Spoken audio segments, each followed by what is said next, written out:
voilà, aujourd'hui, c'est des choses qui ne sont pas réalisables dans les temps.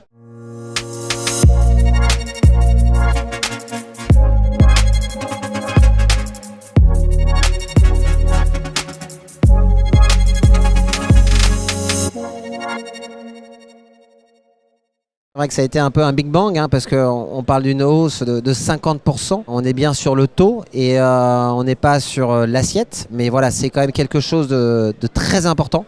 Nous aujourd'hui au sein du NPI, c'est un sujet qu'on suit de près parce qu'on a communiqué notamment sur l'augmentation des taxes foncières depuis plusieurs mois dans la presse, auprès du gouvernement, auprès des députés, pour voilà, sensibiliser sur le fait qu'aujourd'hui les propriétaires sont pris à la gorge avec l'augmentation très forte des taxes foncières, quoi. Et surtout ces taxes foncières qui voilà, aujourd'hui servent bien sûr au budget de la ville, mais qui touchent de façon beaucoup plus large chez l'ensemble des usagers de la ville et pas uniquement que les propriétaires. Donc c'est vrai qu'aujourd'hui on peut se poser la question déjà voilà, de l'utilisation de cette taxe qui est concentrée sur les propriétaires. Et avec des hausses qui sont conséquentes. On le voit sur Paris ce matin. C'est vrai que là-dessus, Madame Hidalgo voilà, n'y est pas allée avec une petite cuillère, on va dire.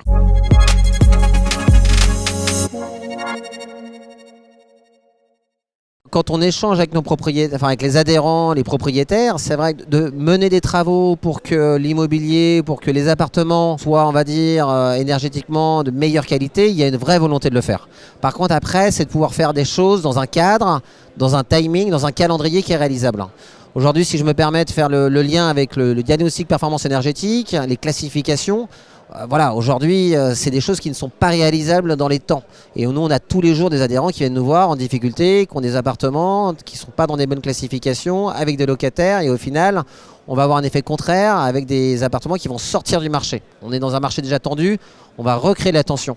Donc ça, demain, qu'on ait des dispositifs pour aider notamment, voilà, adoucir, entre guillemets, cette taxe foncière, cette hausse en tout cas, pourquoi pas, mais il faut que ça soit réalisable dans des délais, dans des temps, et que ça soit pas d'usine à gaz. Parce que c'est vrai qu'en France, on a souvent des bonnes idées, mais après, pour les mettre en place, on a des difficultés et on crée de la complexité, quoi.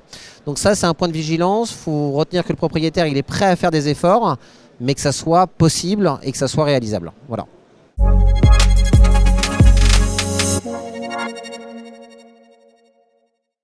Alors après, c'est vrai que c'est compliqué parce que c'est vrai qu'aujourd'hui, on a une multitude de propriétaires. Nous, on est à la fois présents dans les grandes villes, dans les petites villes, donc collectifs, maisons d'habitation. Et là, c'est vrai que dit qu'on parle travaux énergétiques, déjà, des fois, on n'est pas seul à décider. Si on se retrouve en copro, on est au salon de la copro aujourd'hui, les gens savent la difficulté de faire voter en copro un certain nombre d'éléments.